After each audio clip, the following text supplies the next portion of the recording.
Welcome back, guys. My name is Asian Psycho, and this video will be a continuation of my my previous video talking about my experiences in Mexico for the last 3 days. And this gameplay, before we forget, just get us out of the way. This gameplay is another quite old gameplay. It's on oil rig, and it features more S58 Musket gameplay, and along with some TRG SE gameplay. I don't remember if I used my TRG SE at all, but we'll see. And also my final score for this game ends up to be 30-22, so it's not a terribly good game, but you guys can judge that for yourself. Scores don't really say everything about the game, so you guys can decide that for yourself. And for this game, hold on. All right, there we go. Sorry about that. The game music in the game sounds from the loading screen or the preview screen was kind of loud, so I decreased it a little bit. Anyways, I'll just be starting off where I left off, as I get semi'd right there by Dragunov SVDS. So I believe, if I'm not mistaken, I was talking about the bathrooms. Oh yes, the bathrooms. One of the more terrible aspects of the trip was the bathrooms. The bathrooms are terrible, as you might expect from like a mission trip going down to an underdeveloped section of the country. Nice jump scope. And down there, like I said, the bathrooms were really unreliable. I think the first 2 days it was going all right. We did have water limits though, like we could only take like a shower, 1 shower per day for all of us. But then on the last day, the last morning, it was really terrible. It got to the point where none of the toilets could flush. All of them were jammed, and eventually we got to work those toilets to work again, but they could only flush with us pouring water down the toilet bowls. And that water was reserved for those who actually had to take a shit. And if you only like took a piss, you couldn't flush basically. So that part, it sucked pretty bad. And but those kinds of things are to be expected, because when you go on this kind of mission trip, you pretty much have to expect that some things just don't go to plan. Like when I went there, I didn't expect much modern conveniences like bathroom stalls working the right way. Like hell, when I took a shower the first night I was there, the hot water only went to like lukewarm, if you know what I mean. Like I tried turning on the hot water knob to like full blast, and it wouldn't even warm up past like maybe body temperature heat. Actually, that's actually pretty hot. So never mind. But you get the idea. The shower stalls weren't really hot. Those kinds of conveniences we couldn't enjoy, because we were living in basically an undeveloped part of Mexico for 3 days, and you just can't expect to have luxuries like that. So that's to be expected. It still sucked though, because not being able to flush can get pretty disgusting sometimes, and I won't go on further about that. So basically on the second day, we just did more of what we'd done the first day. We ministered more kids. That's a nice headshot. I don't even think I was expecting to hit that. And what are you doing there, Raven Spec? And we went to this particular church that we went to, especially I remember especially well, because that church we didn't administer any kids at all. What we did instead was we administered directly to the adults themselves. And it's kind of weird.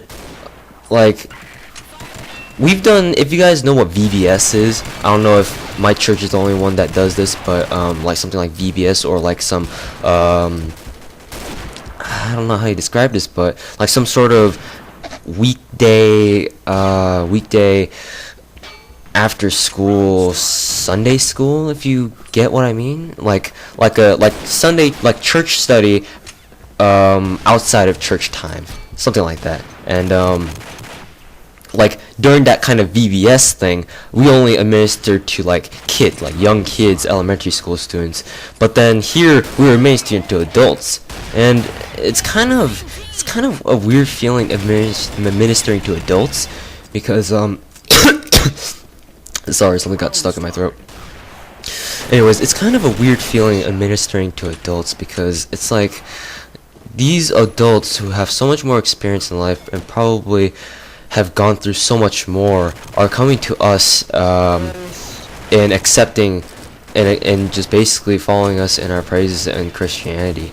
And it was really uncomfortable, to be honest, because like it should be the other way around. I think it should be the adults themselves teaching us about Christianity, not us teaching us about them. I mean, it's not a bad thing that we did about what we did, but then it's like you could say I'm not used to it, but I still know for a fact that what I did there was still a good thing, whether or not I feel comfortable with it.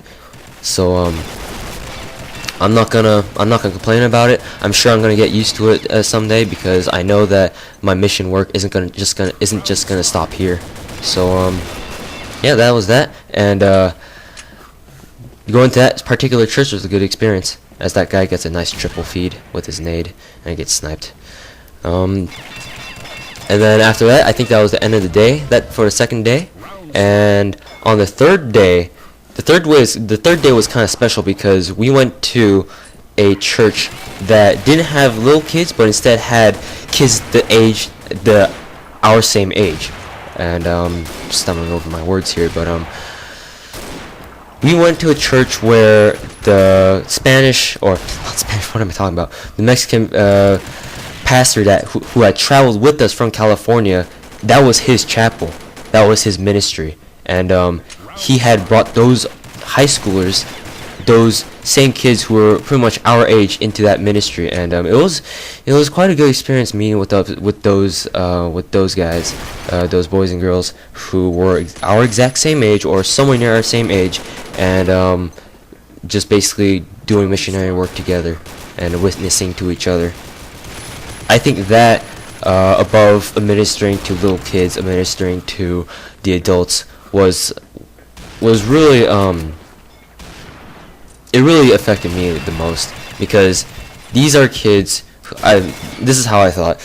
These were kids who were my exact same age, probably thought the same way as I did, had the same or similar personality. We've got same interests maybe, and we've got all these similarities. But the one thing that blocks us, or the one thing that prevents us from communicating well, is the fact that we don't know each other's language.